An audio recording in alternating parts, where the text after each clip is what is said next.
बे समाव आं कामदेब दैमारि आरो आंनि केमेरा पार्सन दिनेश बसुमतारी सनितपुर जिल्ला ढेकियाजुलि साब डिभिजननि रौमारि बङालि गाव होननाय गंसे बर' गामियाव जों बाथौ बिबुंसार जाना दंफैयो आरो दिनै बे रौमारि बङालि गामिया गोबां बोसोरनिफ्रायनो बर' गामि हिसाबै बर' राव हारिमु दङब्लाबो नाथाय बिथांमोननि धोरोमा गुबुन धोरोमारि आरो दिनै जों बे गामियावनो बिथांमोननि राव धोरोम हारिमुखौ मा थासारि दं गासै बाथ्राखौ जों रोखायै मिन्थिनो थाखायनो जों बिथांमोनखौ मोनसे धोरोमनिफ्राय गावनि आंगो धोरोमखौ बोरै बिथांमोना सिनायगोन गावनि आंगो धोरोमनि फारसे बोरै बिथाङा गोसोखांथि फैगोन बेखौ थांखि लानानैनो जों बाथौ बिबुंसार जानानै बे सनितपुर जिल्ला ढेकियाजुलि साब डिभिजननि मासरौमारि बङालि गामिनि गासै हारिमु बे गामिनि गासै रायजो राजा बिथांमोननि मदखौ जों मोनदांनो थाखाय फैदों सार नोंथांनि मुंखौ खोन्थागौमोन नामा खुलुमबाय आंनि मुङा मुस्रि सन्तोष कुमार बसुमतारी खुलुमबाय आं उपेन बर' खुलुमबाय आंनि नामा नन्देस्वर बर' खुलुमबाय आंनि मुङा मुस्रि समस्तार बर' खुलुमबाय आंनि मुङा मुस्रि गनिराम बसुमतारी आं बे गामिनिनो थागिबि सोद्रोमा बिथांमोना बुंदों जे मासरौमारि गामिनि बिथाङा थागिबि सुबुं बिथांमोना बे गामिनि दैदेनगिरि बिथांमोना बे गामिनि समाजजों नांथाबना थानाय सुबुंफोर बिथांमोना गामिनि माखासे बाथ्राखौ जोंनि सिगाङाव फोरमायगोन जों गिबियावनो जों बिथांमोननि सिगाङाव बाथ्रा लुबैदों गिबियावनो सार नोंथांखौ सोंबाय जिहेतुके सनितपुर जिल्लानि ढेकियाजुलि साब डिभिजनाव थानाय बे मासरौमारि बङालि गामिया गोबां बोसोरनिफ्रायनो गामि हिसाबै थांनाय दङ बे गामिनि हाल-साल बे गामिनि हारिमु बे गामिनि समाज बिथिं गासिबो बेलायाव जों दिनैनि मोनदांनाय बायदिब्ला जोबोद राफोदैनो दङ नाथाय बे गामिनि बर्तमाननि परिस्थितिनि सायाव नोंथाङा मा बुंनो नागिरदों बर्तमान थासारिनि बेलायाव बेखौनो बुंनो सानोदि जों जेसेबां हागौ उन भबिष्यतनि देरफुंनाय गथ'फोरनि थाखाय मोजां मावनो थाखाय नाजागोन आरो गामिखौ फोसाबनो थाखाय जों नाजागोन बिथाङा बुंदों जे इयुनसिम गामिखौ बोरै फोसाबनो बोरै सोलोंथाइनि जायगायाव लांनो बिथांनि बाथ्रा बुंदों नाजागोन होननानै सासे जोंनियाव आरो सासे जोबोद रिंगु दामसा दामनाय देनायजों बिथाङा गोबां बाहागो दङ आरो बिथाङा दामनाय आगजुफोरखौ दामनानै मोजां मोनो बिथांनि मुङा जाबाय उपेन बर' बिथाङा जों दङ बिथांनिफ्राय जों मोनसे बाथ्रा नुयो आं बेखौनो फोरमायनो सानदोंदि इयुनावहा आंखौ नायनानै आंखौ नुनानै जोंनि बे गामिनि गथ' उथिफुनाय गथ' गथायफोरा जाहाथे आं बायदिनो बा आंनिख्रुइबो मोजां जाहाथे सासे सोरबा मोसाग्रायानो जा सोरबा दामग्रा देग्रायानो जा बेफोर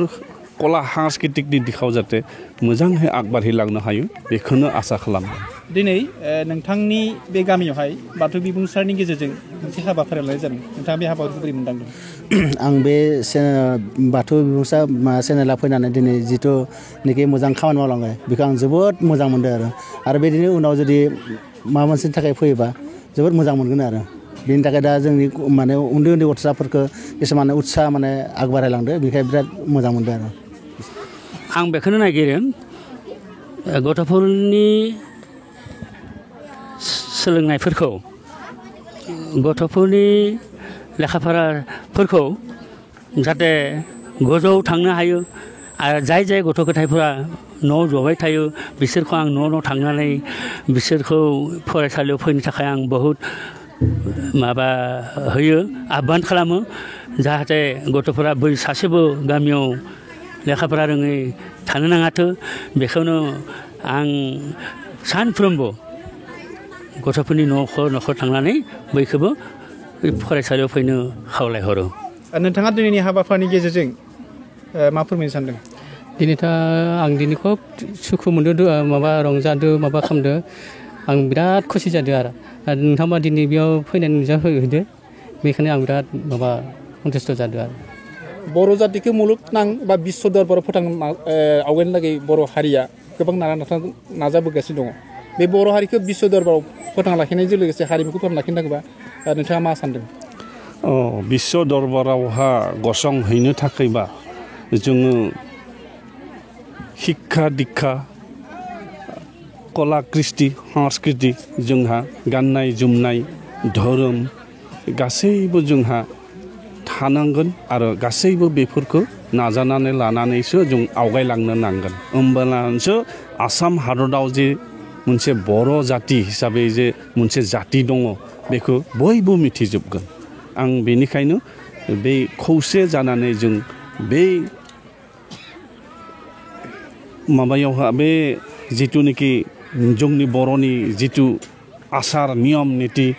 शिक्षा दीक्षा गासैबो लानानै आगबारहैनांगौ जों बेखौनो आसा खालामो दिनै नोंथांमोननि गामियाव जों बाथौ बिमुसानि गेजेरजों फैनानै जिफोर मोननैसो मोन्दांथि सावगारि नुदों बेनि गेजेरजों मोनसे बाथ्रा नोंथांखौ सोंनो लुबैदों नोंथांखौ जुदि सोङोबा बर'नि गुबै धोरोम नोंथाङा मा बुंनो नागिरदों बर'नि गुबै धोरोम हिसाबै जों बाथौ धोरोमखौनो मिथियो आगोलाव खेराइ बाथौ होननानै मिथिजानायमोन बैजोंबो गनायजानायमोन बे खेराइनिफ्रायनो दा फोसाबनाय गोदान बाथौआ सोमजिदों जिहेतु जोंनि बर' माहारिखौ मोनसे जौगाफारियाव लांनो थाखाय फोसाबनानै बे आसार खान्थिखौ लाबोनाय जादों नोंथांमोननि गामियाव दिनै जि नाम कीर्तननि मोनसे हाबाफारि नोंथांमोना लाबाय बे नाम कीर्तना नोंथांमोननि गामियाव बेसेबां बोसोरनिफ्राय सोलिबाय थादों बियो दिनै मथा मथि 10 बोसोर 12 बोसोर जादों थारमाने बे नङा जे माने जों माने बर' जानानै जे बेखौ मा खालामदों थारमाने जोंनि गामि खाथियाव माने बिभिन्न माने मा जनजाति दङ बिसोरजों जों माने खाप मा जानो थाखाय बेनि थाखाय जों माने बर'थिंबो दङ आरो बेखौबो जों एसे माने मा खालामो आरो बेबहार खालामो आरो बेयाव बर' जाति हिसाबै थांना थानायावहाय गावनि जायगायाव गावनि हादोराव जों बर' जाति हिसाबै गावखौ फोथांना लाखिनो थाखाय जों गोबां बर' हारिया खामानि मावबोदों गावनि जायगायाव गावनि हादोराव थानानैनो बेबायदि माबाफोर गिनाय दं नामा जाति हिसाबै नोंथांमोना जोंथ' बिदि दा बर्थमान गिथावनाथ' गैया जों बयबो जातिजों मिलिना दङ जों सब माबाखौनो माने आनजाना लादो आरो सोलिनांगोनथ' जोंबो दिनै नोंथांमोननि गामियाव जिथु नाम प्रसंगनि मोनसे जों नुथाय नुबाय नोंथांमोननि गामियाव दिनै 7 बोसोर सोलिदों होनदों 10 बोसोर सोलिदों होनदों आरो नोंथांमोना बे गामिनि दैदेनगिरिफ्रा बुंदों जे बर'नि राव हारिमु धोरोमखौ जुदि बिश्वनि दरबाराव फोथांना लाखिनो थाखायबा बेखौ जौगानायनि खामानि मावनोबा जों साफ्रोमबो बर' फिसाफ्रा साफ्रोमबो दैदेनगिरिफ्रा गंफ्रोमबो गामि समाज सिबिग्राफ्रा बेखौ फोथांना लाखिनो थाखाय खामानि मावनांगोन नङा होमबा नाथाय नोंथांमोननि गामियावहाय नोंथांमोननि गामिनिनो दैदेनगिरिफ्रा बुंदों बर'नि गुबै धोरोमा बाथौ धोरोम नाथाय नोंथांमोननि गामियाव दिनै गुबुन मोनसे धोरोमनि मोनसे परिबेस नुदों बे बेलायाव नोंथाङा मा बुंनो नागिरदों बे परिबेस परिस्थिति जोंहा सोरगिदिं गुबुन जातिजों गोरोबनानै दङ जों बिसोरजोंबो मिलिनानै थानो थाखाय बे बेबस्थाखौ खालामनाय जादों माने बिसोरजोंबो मिलिनानै थानांगोन जोंनि निजरनियाथ' निजर दंखायोआनो आरो जाहाथे बिसोरजोंबो जों जाहाथे थांलाय फैलाय बिपदे आपदे बिसोरजोंबो जाहाथे हेफाजाब सहाय मोनो बेनि थाखायावनो जों बे बुस्थुखौबो माने बे कला कृष्टिखौबो जों नाजावना लानाय जादोंमोन दिनै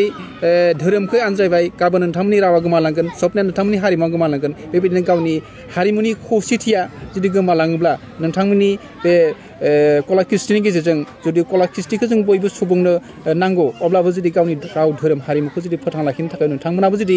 जोंनि हारिनि थाखाय बिहोमा थायोब्ला नोंथांमोनाबो जुदि बेयाव बिहोमा होयोब्ला ओमफ्राय मोजां जायो बे बेलायाव नोंथाङा मा बुंनो नागिरदों दङ जों बेखौबो जों निजरनिखौबो जों खाम सिफुं आरोबाव बिथिंजाय जोंनिया गोदोनि जिथु धर्म नेमखान्थि फुजा पातल गासैबो जोंहा बेफोरनो दंबाय थायो बेफोरखौनो मावो बेफोरखौनो बावगासिनो दंबाय थायो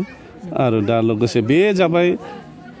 खाथि खाला समाजजों गोरोबना थानायनिसो मोनसे बेयो बेबस्था नोंथाङा बाथौ धोरोम आरो जिथु नोंथांमोननि गामियाव दिनै हंकुरियानि जिथु नाम कीर्तन होबाय बिनि फारागथि लोगोसे नोंथांमोना बाथौ गायसननायनि सायाव मा बुंनो नागिरदों बेनि बेलायाव जों आगोलनि आसार खान्थि हिसाबै जों बर'नि बे आगोलनि बे फरफादार एबा जोंनि आफामोना मिथिगौमोन बेयाव माखासे हंकरिया बायदि इयाव नामघर दङ नुनायाव जोंनि फ्राय बर' गामियाव नामघर दङमोन बेबायदि जों मिथिनाय बायदिबा मोनसे समाव ओरैबायदि जानायमोन थारमाने थिग दाबायदि उदां बोथोरनि समावनो जोबोद गिदिर महामारि जायोमोन बिदि बे समाव मानसिफोरा मोजां साबखोन सिखोन थानो रोङामोन बेनि बेलायाव जोंनि गामिनिफ्राय माखासे गोबां मानसि माने खहा जाबाय थैबाय बेमार बिनि उनाव माखासे माबा बुङोना ओइ खोमसि फोथायनाय ना मा ना मिथिया खिन्थु जों दाबो बुजिनो हाया संसाराव गोबां माने जों मानसिया मिथिनो हायो गोबां माने मायानि मुवा बेसाद दङ दा बिदिनो थांनानै नगाव ना मा बिदिनो माने माबा जागोन आरो नाम कीर्तननि सासे माने आइ जुदिथ' माने सुखियो ना आइ बुङो ना आइ बिनियाव थांनानै नायहैबाय नोंथांमोननि गामियाव ओरैबायदि माबा खालाम गामिया साखोन सिखोन जानो नांगोन साखोन सिखोन जानो नांगौबा बे जिखुनु माने गुरु माबा हिसाबै मोजां मोनसे बिदि नामघर बनायनानै बेयाव माने माबा मा बुङो आनान गसाइ जायखिजाया माने जाय जिथु सानो आरो सोरबा माने महर गैयै होननानैसो बुङोना बे निराकार बिनि बुं लानानै जेनेबा बे संतानखौ माने गायसननाय बे समनिफ्राय बेयाव जोंनि आइ आफामोननिफ्राय गोदोनिफ्राय बेयाव दंबाय थायो बे बुस्थुआ दा बेनि बेलायाव जों बे फसंथानखौ बेनि एगेन्स्टआव जों जेबो मावनो हायाखै खारन बेखौ जों गारनोबो हायाखै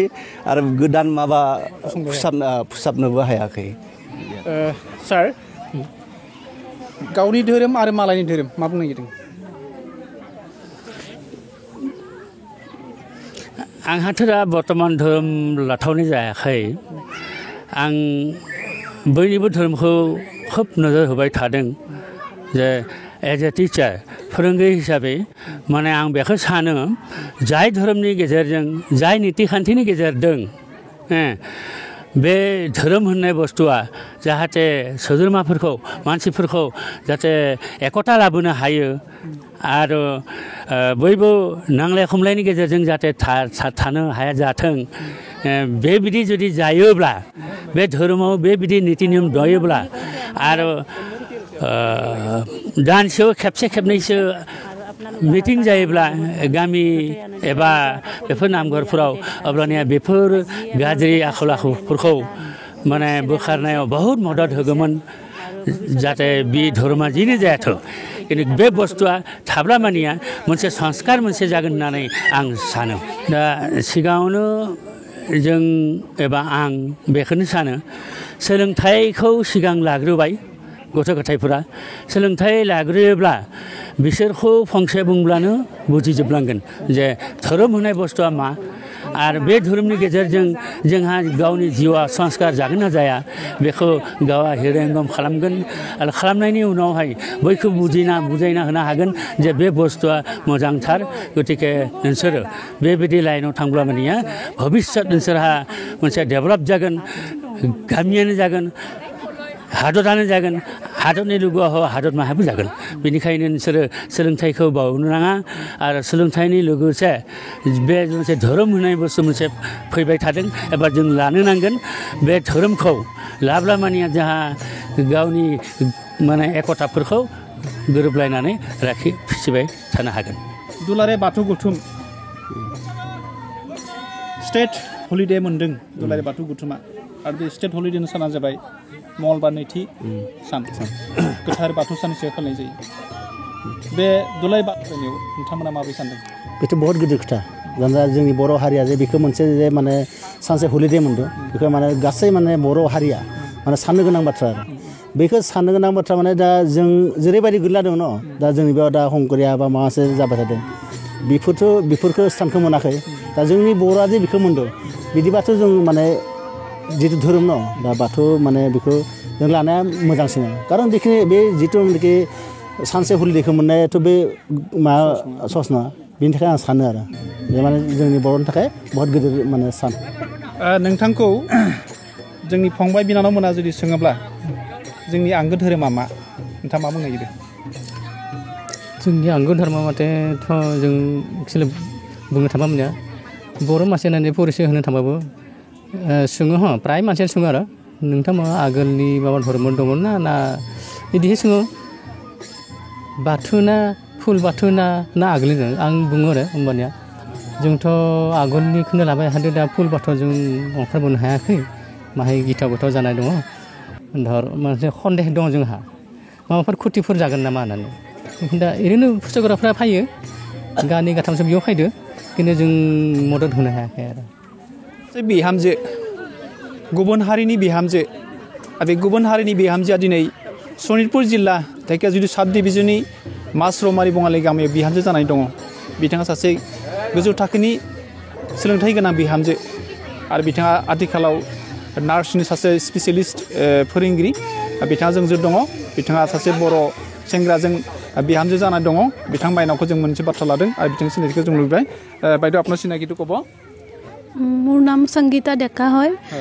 মোৰ ঘৰ বাইহাটা চাৰিআলি মই বিয়া হোৱা ইয়াতে 3 বছৰ হ'ল মই এতিয়া মংগলদৈ চিভিল হস্পিটেলৰ GNM ট্ৰেইনিং চেণ্টাৰত টিউটৰ হিচাপে কৰ্মৰত আচ্ছা বাইদেউ আপুনি যেহেতুকে এখন গাঁৱত সামাজিকভাৱে বিয়া প্ৰথাৰ আপুনি অনুষ্ঠানিকভাৱে হৈছিল এই সমাজখনৰ লগত থাকি আপুনি কেনেকৈ লাগিছে বহুত ভাল লাগিছে মই যোনদিনা বিয়া হৈ আহো ৰাতিপুৱা প্ৰায় 5 বাজিছিল মই তেতিয়া ভবাই নাছিলোঁ মোক আদৰিবলৈ যে ইমান মানুহ ৰখি থাকিব ইমান ঠাণ্ডাৰ দিনত সেইদিনাখন যেতিয়া মই দেখিছোঁ মোৰ কাৰণে চব মানুহ ৰখি আছে কোনো খোৱা নাই সেইদিনাই মই গম পাইছিলোঁ মই এখন গাঁৱৰ পৰা কেনেকুৱা মৰম আদৰ পাম সেইদিনাই বুজি উঠিছিলোঁ আৰু মই বাইদেউ আপুনি এই সমাজখনক কেনেকৈ আপুনি আগুৱাই লৈ যাব বিচাৰে এই মই সকলোৰে ডেভেলপমেণ্ট হোৱাটো বিচাৰোঁ সমাজখনৰ গাঁও ৰাস্তা পদূলি আৰু ইয়াৰে ল'ৰা ছোৱালীবিলাকে যাতে ভাল শিক্ষা গ্ৰহণ কৰে বাহিৰলৈ যায় তেতিয়া মানে চব ইম্প্ৰুভমেণ্টটো আহিব আৰু চবৰে মাজত সেইটোৱে বিচাৰিছোঁ মই এটা কথা জানিব বিচাৰিছোঁ বাইদেউ যেহেতুকে বড়ো সমাজত মানে অন্য সমাজে বিবাহ প্ৰথা হোৱাটো সাধাৰণ কথা নহয় কিন্তু আপোনাৰ ক্ষেত্ৰত খুব সাধাৰণভাৱে আপুনি লৈছে সেই ক্ষেত্ৰত আপুনি কি ক'ব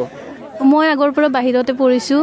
আৰু মোৰ এনেকুৱা মনত কেতিয়াও ভাব নাছিল জাতিভেদ মই কেতিয়াও কৰা নাছিলোঁ যে কোনোবা জাতি সৰু কোনোবা ডাঙৰ মোৰ মনটো ভাল লাগিছিলে ইয়াতে থাকি মোৰ হাজবেণ্ড এতিয়া বৰ্তমান হাজবেণ্ডৰ লগত কথা পাতিছিলোঁ মই মনটো বুজি উঠিছিলোঁ তেতিয়াই মই ভাবিছিলোঁ যে মোৰ ইয়াতে বিয়া হ'লে মোৰ কোনো একো অসুবিধা নহয় जों जे बे मासरमारि बङालि गामिनि फंबाय बिनानावफोर दङ जों फंबाय बिनानावनिफ्राय मोनसे बाथ्रा लुबैदों बिनानाव नामखौ खोन्थालाय खुलुमबाय आंनि मुङा भायगुस्रि बर' मा फरायो आङो 6आव जादों दा बिनानाव मा खालामना मोजां मोनो आङो मेथाइ खनना गाहाम मोनो ओमफ्राय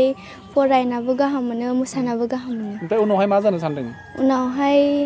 गोदोर मानसि जानो सानदों बैसागु ज' मोसागोन ज' रंजागोन रंजानानै खुसियै थागोन ज' थालायनांगौ खुलुमबाय आंनि मुङा रिमजिम बर' হাঁহি সাজে ধুনীয়াকৈ रिमजिम बर' ৰিমজিম বৰা তোমাৰ মা দেউতাৰ নাম কি আছিলে মোৰ মাৰ নাম নমিতা বড়ো আৰু দেউতাৰ নাম ধনীৰাম বড়ো মই বিএ পাছ কৰিছোঁ বিএ পাছ কৰিছে ক'ত পঢ়ি আছে KBRD কলেজ ডিগ্ৰী কলেজত তুমি সকলোকে ভাল পোৱা পৰিৱেশৰ নাম এটা কোৱাচোন কি কৰি ভাল পোৱা তুমি এনে সমাজ কল্যাণ কৰি ভাল পাওঁ সমাজ কল্যাণ কৰি ভাল পোৱা গাঁৱৰ বোৱাৰীবিলাকক মানে থাকি ভাল পোৱা হয় হয় তেওঁ ধুনীয়া কথা কৈছে তেওঁ সমাজৰ লগত থাকি ভাল পায় সমাজৰ মানুহৰ লগত খেলি ভাল পায় সমাজৰ লগত উন্নয়ন সাধন কৰি ভাল পায় সমাজক সেৱা কৰি ভাল পায় বুলি কৈছে ধুনীয়া কথা কৈছে গতিকে ভাল লাগিছে আৰু শেষত মই এজনী মানে ভণ্টিক সুধিবলৈ গৈ আছোঁ তোমাৰ নামটো কি কোৱা মইনা সৰিতা ৰীতা তুমি কিহত পঢ়ি আছা প্ৰথম শ্ৰেণী তোমাৰ মা দেউতাৰ নাম ক'বা মাৰ নাম পুলবিন দেউতাৰ নাম কি বাবাৰ নাম পুলবিন হয় তুমি কি খাই ভাল পোৱা মাছ মাছ খাই ভাল পোৱা আৰু কি খাই ভাল পোৱা बे समावहाय मासरमारि गामिनि सासे माइनाव जोंजों दङ जों माइनावनिफ्राय गामिनि माखासे बाथ्रा मिथिनो लुबैदों गिबियावनो माइनाव बिथांखौ जों बरायनो सानबाय आब' बरायबाय नोंथांखौ মোৰ নামটো কনকী বসুমতাৰী মই এইখন মাছৰমাৰি গাঁৱৰে বাসিন্দা হয় মই গাঁৱতে বিয়া হৈছোঁ মোৰ হাজবেণ্ড অলপ শিঙুৰীৰ হয় দূৰৰ হয় আমাৰ হাজবেণ্ডে মানে টিচাৰ কৰিছিল টিচাৰ কৰি ইয়াতে থাকিলে ইয়াতে আমাৰ ঘৰ বাৰী মাটি বাৰী ল'ৰা ছোৱালী শিক্ষা দীক্ষা ল'ৰা চাকৰি বাকৰি চব ইয়াতে হ'ল বাইদেউ হয় আপুনি যে আজি বাথৌ বিমৰ্শৰ যি কাৰ্যসূচী আজি চলি আছে সেই কাৰ্যসূচীবোৰ আপুনি কেনেকৈ অনুভৱ কৰিছে উন্নত বুলি কওঁতে আমাৰ ইয়াত অনুভৱ কি হৈছে আপোনাৰ কেনেকৈ লাগিছে অনুষ্ঠানটো ভাল লাগিছে আৰু আপোনালোক অহাৰ কাৰণে আমাৰ বহুত ভাল নথৈ আনন্দিত এনেকুৱা এটা পৰিৱেশ আমি আগতে দেখা নাছিলোঁ আজিয়ে আপোনালোকে ফাৰ্ষ্ট ইয়াৰলৈ এনেকৈ এটা নিউজ চেনেল আনিছে ভাল লাগিছে আৰু ভৱিষ্যত যাতে এনেকুৱা আৰু মাজে মাজে আহি থাকক এইটোৱে কামনা কৰোঁ